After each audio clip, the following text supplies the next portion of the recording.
안녕하십니까. 이것이 신앙 고백이다. 이 시리즈 7권 중 두 번째 책, 돌터레이터 법규 1장 7항 7번째. 1장의 주제가 하나님의 선택과 유기이고요. 7항의 소제목이 무조건의 선택이다 라고 되어 있습니다. 여러분이 가지고 있는 책 141페이지가 이제 본문의 내용이고요. 오늘 우리가 7번째 시간이 163페이지로 우리가 가도록 하겠습니다. 그러면 먼저 여러분 141페이지를 펴서 본문의 내용을 읽고요. 163페이지에 가서 7번째 강의에 동참해 주시면 고맙겠습니다. 자, 그러면 141페이지로 가도록 하겠습니다. 141페이지에 왔습니다. 선택. 근데 앞에다가 unconditional 이라는 단어가 붙이면 좀 더 좋지 않을까 나는 생각입니다. 그런 내용은 이제 그런 내용입니다. 선택은 하나님의 불변한 목적이라는 말입니다. 여기서 불변이라는 것은 영원한, 그래서 영원 불변은 짝이다 이런 말을 제가 했습니다. 세상의 기반을 세우기 전 바로 영원을 의미하는 거죠. 그분의 순전한 은혜, 또 다른 말로 한다면 무상의 은혜다 이렇게 말할 수 있죠. 자신의 의지 있는 주권의 선한 기쁨, 아주 중요한 내용입니다. 청렴한 원시적 상태, 바로 창조 시의 상태다 이렇게 말씀을 드렸습니다. 그들 자신의 잘못으로 인해 죄와 파멸로 타락했었던 모든 인류로부터 일부 인격을 영혼에서 그리스도 안에서 구속하기로 그분을 선택자들의 중보자며 머리로 구원의 기반으로 영혼에서 이 모든 내용이 결국은 영원에서 이루어진다는 사실을 우리에게 선언하고 있습니다. 그 다음에 우리가 동그라미 2로 가도록 합니다. 선택된 자는, 여기서 우리가 생략된 것은 영원에서 이렇게 우리가 보는 거죠. 선천적으로 본성이 아니다. 본성이 아니다. 더 낫거나 자격이 있어서, 왜 영혼에서 하는 것인데 선택된 것이 아니라 그들 스스로 일반적 비참함과 관련되어 있고, 하나님께서 그리스도에 의해 구원받을 자를 그분에게 주시기로 그분의 말씀과 영으로 그분과 교제하게 그들을 효과적으로 구원의 서정을 지금 이야기합니다. 그래서 우리가 오늘 아마 구원의 서정에 대해서 지속적으로 공부할 것 같습니다.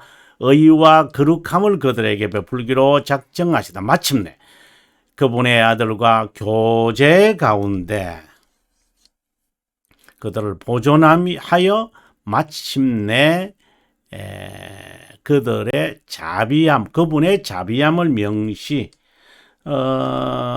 이것은 우리가 16항 벨지카 명시하여 하기 위해, 또 그분의 영광스러운 은혜를 찬양하기 위해 그들을 영화롭게 했다. 이것에 대해 말씀은 이렇게 기록하고 있다. 곧 창세전에 그리스도께서 우리를 택하사 우리로 사랑 안에서 그 앞에 거룩하고 흠이 없게 하시려고 기쁘신 뜻대로 선한 기쁨에 따라 우리를 예정하사 아들이 되게 하셨다. 사랑하시는 자 안에서 우리에게 그저 주시는 바 그의 은혜의 영광을 찬송하게 하려는 것이다. 또 미리 정하신 것들을 또한 부르시고 부르신 것들을 또한 어렵다 하시고 이 구원의 서정을 지금 이야기하는 거겠죠. 자, 그러면 여러분 163페이지로 껑충 뛰어가도록 하겠습니다. 껑충 뛰어왔습니다. 구원의 서정을 마무리하면서 견인에 관한 법규다. 하나님은 선택된 자의 부르심을 받고 자신의 자녀로서 견인과 아들과 교제하면서 그들에게 두 가지 하나님의 자비함과 영광스러운 은혜를 각각 명시하고 그들을 영화롭게 한다. 이 두 가지는 이생에서 중생된 자가 지향하는 목적지이다. 우리가 도달해야 할 곳이다. 대양의 항해자가 바라보는 북극성과 같다고 하겠다. 이생에서 완성할 수 없지만 그 맛을 보면서 살아갈 때마다 하나님의 평강을 체험한다. 그리스도와의 교제라는 것은 영광의 교제를 의미한다. 타락으로 하나님과의 교제가 단절되었다. 그 교제는 그리스도의 보혈로 이루어진다. 이 그리스도의 보혈로 이루어진다 하는 이 말은, 보혈이라고 하는 이 말은 그리스도의 구속 사역의 참담함이라고 해야 되는가요? 비참함이라고 해야 되는가요? 잔인함이라고 해야 되는가요? 끔찍하다라는 말을 해야 될까요? 그래서 구속 사역의 대명사지요. 특별히 십자가상에서 흘리신 그리스도의 보혈, 이렇게 말할 때도 있어요. 구속 사역으로 인하여 이 말은 그분이 자신을 희생제물로 드려서 하나님의 진노를 누그러뜨렸습니다. 이것으로 이루어진 것입니다. 이렇게 해서 이 표현이 이제 나오는 거다, 이렇게 보면 좋습니다. 교제의 단절은 영의 모든 부분만 아니라 그 기능이 전적으로 더럽혀진 것이다. 그래서 우리가 말할 때 이 부패라고 그러죠. 부패성. 이 칼빈의 글에 의하면 이건 2장에서 이걸 자세하게 설명하고 있습니다. 세 가지로 말하죠. 오성, 이성, 의지가 다 부패해 있다. 그 이야기를 칼빈이 합니다. 영적 선에 부적당하고 무능하고 전적으로 악으로만 치우친다. 하나님은 자녀, 선택된 자를 세상에서 불러내 참된 교회로 모이게 하여 성도의 교제를 통해 이것을 확인하게 한다. 사실상 하나님과의 교제만이 아니라 성도의 교제로죠. 성도의 교제가 이루어지는 것은 참된 교회죠. 참된 교회를 통해서 하나님은 그리스도와의 교제가 실제로 이제 거룩함이 의로 나타나기를 원하시는 거죠. 상당히 이중적 의미가 있음을 잘 우리가 알 수 있다고 봅니다. 그리스도와의 교제는 영광의 교제는 세 가지로 한다. 이 생에서, 죽음에서, 죽음 직후에서, 부활과 심판에서. 이 생에서 갖는 영광의 교제는 이 세상이죠. 그리스도와 함께 갖는 영광의 첫 결실로서 하나님의 사랑, 양심의 평화, 성령 안에서의 즐거움, 영광에 대한 소망.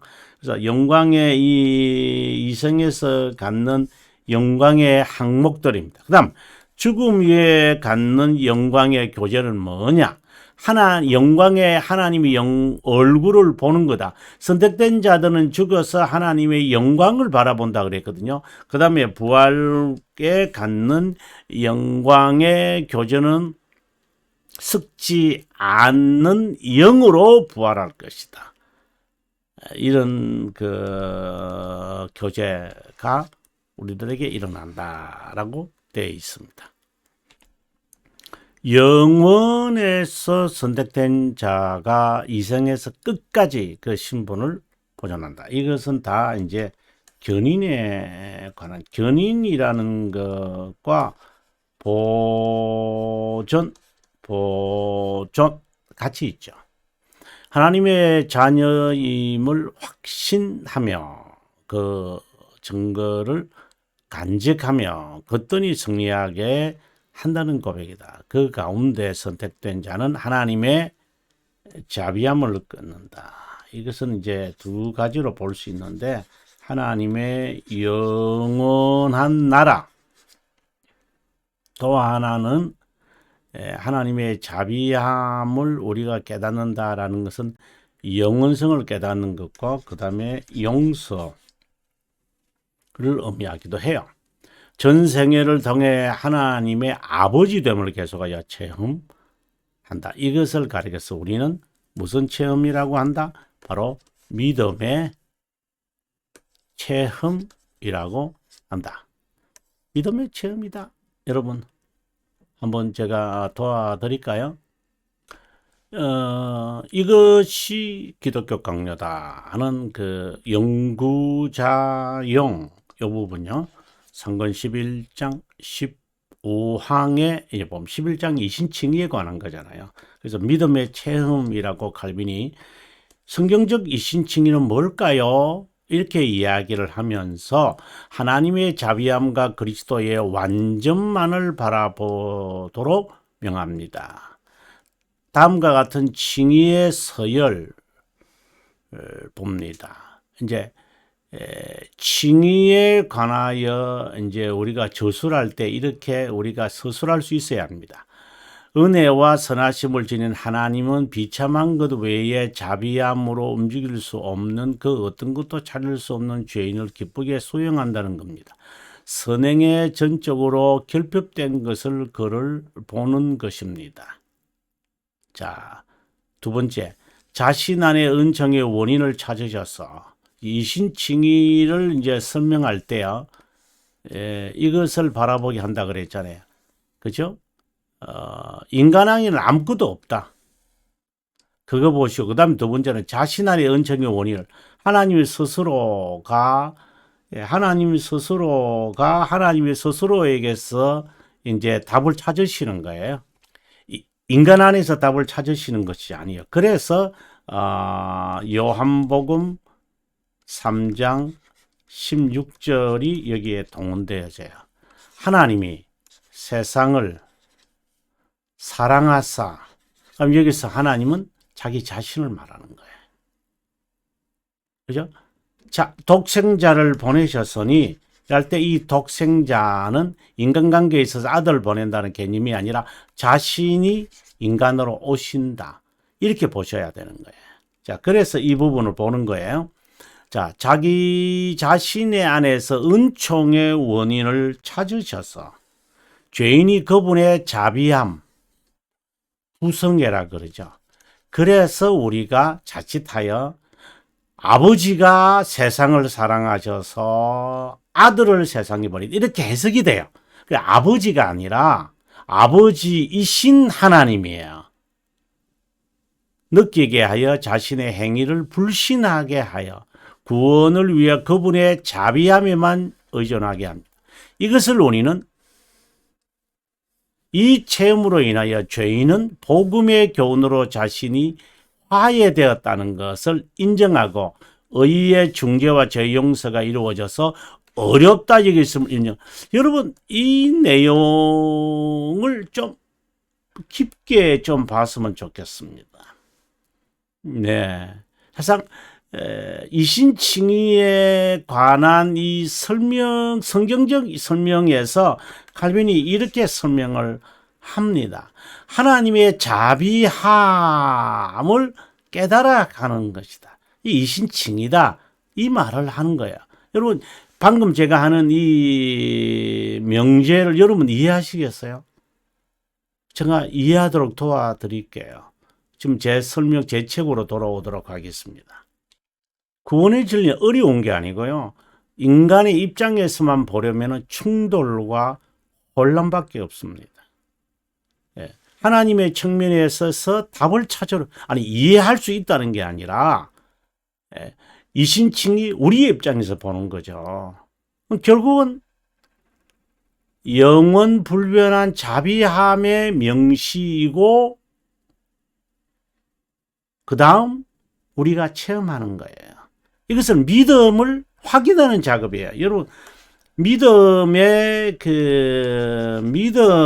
체험이라는 것은 하나님의 자비함을 깨닫는 거예요. 바로 아버지됨을 깨닫는 거예요, 여러분. 이게 이신칭이에요. 지금 이신칭이라고 하는 이 의미에 굉장히, 아니, 이신칭이 왜 그런 뜻이야? 이제 이렇게 말할 수도 있겠지만, 이신칭의를 온전히 이해하는 지금 설명을 갈빈 선생이 지금 우리에게 설명을 하신 거예요. 네. 하나님의, 여러분, 우리가 그 벨지카 16강에서 말했잖아요. 하나님의 작정은 두 가지로 나타나는데, 자비함, 정의. 그래서 최후의 심판에서 신앙고백 33장 1항에서 이제 자비함의 영광이 드러나고 정의의 영광이 유기된 자에게 나타난다. 근데 결국은 자비함이에요. 그 자비함으로 가야 속죄함, 그리스도의 중보자 되심, 죄들의 용서, 그 다음에 이것을 자비함이라는 굉장히 추상적인 단어잖아요.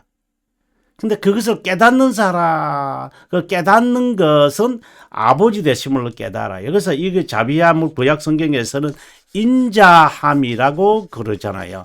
인자함과 선하심이 정녕 나를 따르니.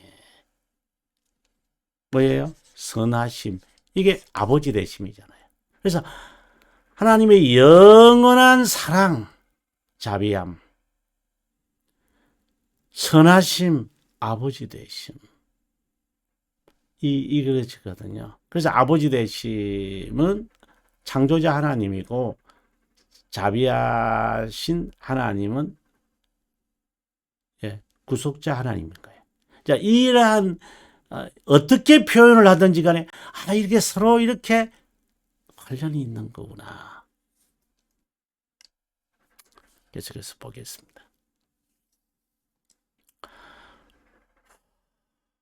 영혼에서 선택된 자는 이생에서 끝까지, 그 다음 계속해서 한두 사건에서가 아니라 전 생애를 통해 하나님의 아버지 되심, 아버지 되 부성애. 이 체험은 견의를 통해 깊어지고 넓어지고 높아지고 지속하면서 점차 확신이 확고해진다. 이 과정에서 죄에 대해 슬퍼한다. 그래서 견의는 참된 회개와 관련이 있고, 그 다음에요, 중생의 생명에 이르는 회개와 관련이 있다. 대교리문답 76문이죠. 참된 회개와 관련이 있는 것은 하이델베르크 88문이다. 하이델베르크 88문, 그리고 대교리문답이죠. 그 문답은 76문이다. 이것은 생명에 이르는, 이것은 참된 회개, 이렇게 되겠습니다. 자비함은 영원한 무성애를 향해 있다. 좀 더 구체적으로 들어가면 선하심, 이렇게 말할 수 있죠. 구원의 진리를 이해하는데 알파와 오메가의 가장 중요한 열쇠다. 그만큼 폭넓어서 한마디로 정리 내리기 어렵다. 자비함은 여러 동반자를 통솔하는데 기본적으로 영원성과 관련이 있다. 그래서 한마디로 한다면 영원한 자비함, 이렇게 이제 한마디로 표현할 수 있어요. 자, 선택은 하나님의 자비함에만 의지한다. 자비함은 선하심에서 나온다. 이 말은 아버지를 알 때에 자비함을 깨닫는다는 말이고요. 믿음의 성격은 자비함에서, 앞서는 뭐라고 했어요? 믿음의 체험이라고 했잖아요. 그 안에서 지고 그 안에서 끝나고 목표 역시 자비함이다. 그러니까 믿음의 성격에서는 자비함과 관련을 지어야 돼. 그래서 믿음의 체험은 자비함을 깨닫는 거다. 칼빈이 그렇게 해서 3권 11장에서 말씀하신 거예요. 회개는 자비함을 바라보는 거다. 왜? 죄 용서가 자비함이 있기 때문에. 그러면 영원성이 있는 거잖아요. 내가 기도해서 회개하기 때문에 하나님이 죄 용서한다. 그건 아니잖아요. 칭의는 전적으로 하나님의 자비함의 결과이다. 자, 계속해서 보겠습니다. 이런 의미에서 여러 여기의 고백에서도 마침내 그분의 자비함을 명시하기 위해 라고 한다. 이 외에도 많은 진리가 자비함과 관련되어 있다. 지금 여기에 해설자용 여러분 보시면은 자세하게 제가 설명을 하고 있습니다. 하나님의 자녀가 이생에서 영적 전투 견인입니다. 충분히 감당하려고 그분은 자신의 권능으로 그들을 붙들고 있다. 견인의 힘은 인간의 공로나 힘이 아니라 하나님의 무상의 자비함, 영원한 자비함에 근거한다. 이게 무상이라니까 뭐 가만히 있으면 하나님이 능력 주셔가지고 뭐 가만히 있는 게 아니라 뭐 기도하고 열정으로 바라면 하나님이 그 권능을 베푸셔서 이렇게 한다. 여러분 아니에요, 여러분. 그것도 기도해야지요. 얻으려고 기도하는 거 아니에요. 네, 하나님의 뜻에 내가 순종하기 위해서 하는 거예요. 우리가 실제로 삶 속에서 그 어두움 속에서 견디고 피하고 영적 싸움은 우리 해야 돼요, 여러분. 기도했다고 해서 약을 안 먹어도 된다든가 뭐 수술 안 해도 된다 이런 망상을 하면 안 돼요. 그건 망상이에요, 여러분. 하나님의 권능은 그분을 창조자며 아버지임을 전제한다. 여기 하나 더 붙인다면 선하심. 하나님은 우리의 아버지로서 자신의 권능으로 섭리한다. 예. 그분이 만물을 다스리고 보호하고 보존한다. 신학적으로 표현한 하나님의 주권이다. 그분의 전능은 섭리를 전제하고 부성애를 의미한다.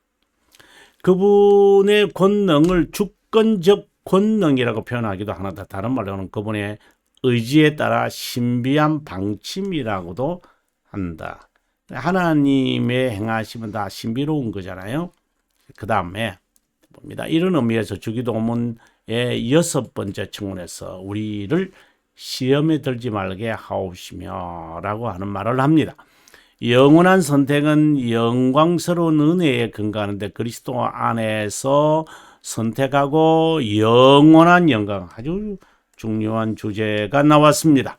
은혜를 찬양하기 위함입니다. 하지만 하나님을 감동시키려는 인간의 모든 조건이나 행위를 예견한 것이나 믿음, 선행, 견인을 예견해서는 안 된다. 인간의 어떤 조건을 보지 않고 안았기에 은혜이고, 자, 은혜라고 하는 말, 상황에 따라 핑계를 대지 않기에 영원한 것이다.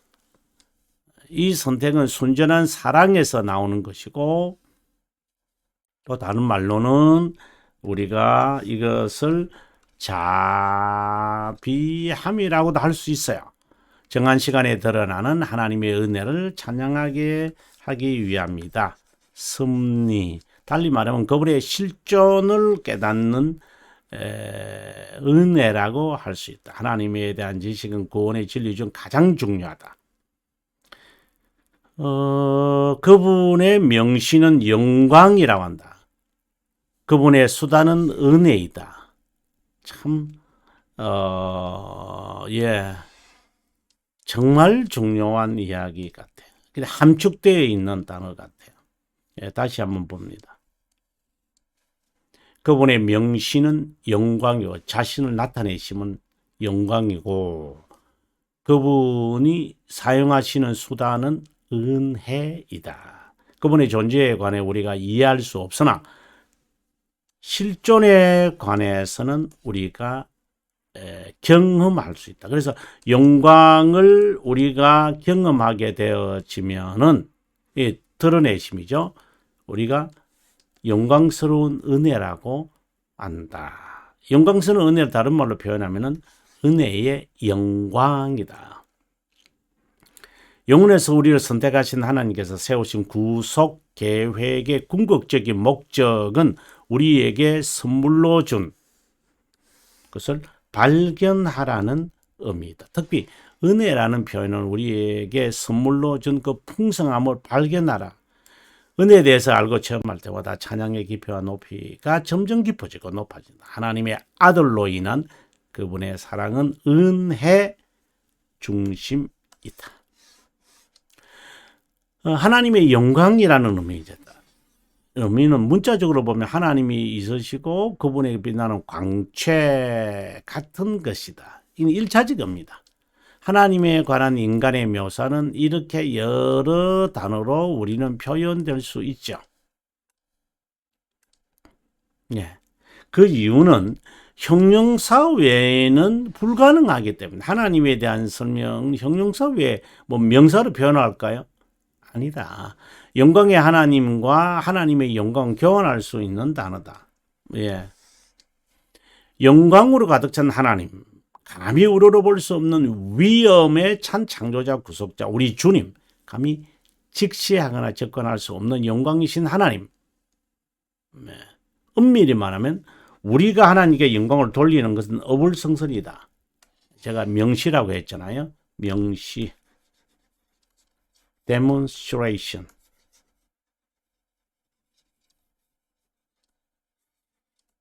하나님이 자신을 명시하는, 우리가 하나님께 영광을 돌린다는 우리의 입장이지만 실제로는 하나님이 우리들에게 자신을 demonstrate 하신 거예요. 그분이 자신을 우리에게 알리신다는 의미로 다메섹으로 가는 사울에게 하나님이 강력한 빛을 보내주셨죠. 떨개나무도 마찬가지예요. 거룩한 곳에 신발을 벗으라고 말했는데 그 영광을 체험하는 순간 그분의 실존을 체험합니다. 최소한 깨닫는 순간 우리의 영광을 내려놓게 된다. 그분의 영광의 찬란함을 이제 그래 하나님의 존재를 실제로 체험할 때 다 내려놔 버려요. 신발 벗어라 라는 말과 같아요. 정말 중요한 이야기입니다. 하나님의 영광을 체험하면 자기 부인이 자연스러운 거예요. 하나님의 부성애를 내가 인식하는 순간 우리는 사랑을 체험하기 때문에 자기의 이기성을 내려놔요. 체험하지 않은 거예요, 여러분. 다른 말로 한다면 자신의 나는 예수 믿은 지 수십 년이 돼도 뭐 수십 년이든 뭐 1년이든 좋습니다. 성격이 안 변했다. 죄송합니다. 중생의 경험이 없는 겁니다. No! 회심하지 않은 겁니다, 아직. 그럼 어떻게 해야 됩니까? 중생 받으려면 어떻게 해야 됩니까? 우리가 1장 15장에서 우리가 공부하는 거죠. 여기서 잘 설명하고 있어요. 지금 내 삶도 안 변했어. 방금 제가 뭐 아주 신랄하게 지적한 거죠. 그러나 두려워. 마치 크리스찬의 천로역적 나오는 거죠. 나는 여전히 안 믿는 사람하고 똑같아요. 저도 마찬가지. 좀 제 자신을 막. 그럼 어떻게 해야 돼요, 내가 이거? 변하고 싶은데. 여러분, 방법을 제시합니다. 15왕, 16강에서 답을 찾으시기 바랍니다. 계속해서 아마 진전해 가시면 그 답을 찾을 거예요. 제가 시킨다는 게 아니고 제가 중생 경험시킨다. 망령되게 제가 그렇게 할 수 있습니까? 저는 못합니다. 그러나 안내할 수는 있습니다. 제가 경험했던 방법들이기 때문에. 그분의 영광이 주의여 그 비칠 때의 기쁨 오네. 그 찬송입니다. 그분의 공유적 속성을 깨닫게 될 때 영광에 대한 찬송이 어느 시점에서는 이 영광이라는 내 영혼에 햇빛 비치네 주 영광 찬란해. 이런 찬송이 그냥 계속해서 내 영혼의 그 깊은 데서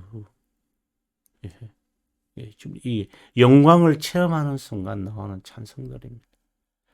그 크신 하나님의 사랑 말로 다 영영 못하네. 이런 영광을 체험하는 사람들. 내 자신을 죽입니다, 하나님. 내 자신을 죽여버리겠습니다. 이제 이것이 좀 더 지나치면 하나님 제 꿈 다 포기하고 이 길로 걸어가겠습니다. 내 자신을 위하여 묻고 그렇다고 해서 뭐 목사 안 되는 사람이 다 잘못됐다. 뭐 아직 신앙이 절대 그런 생각하시면 안 됩니다. 한 달란트, 두 달란트 하나님의 능력에 따라 주십니다. 그래서 능력을 잘하고 못하고가 아니라 그것이 업적과 공로가 하나님에게는 아무런 의미가 없습니다.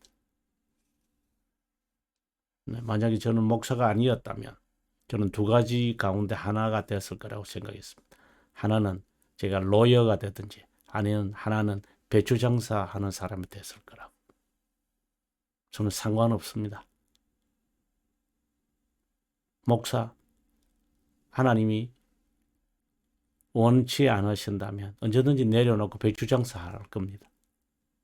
아니면 죄송합니다만 이런 말을 해서 경비원이라도 하겠습니다.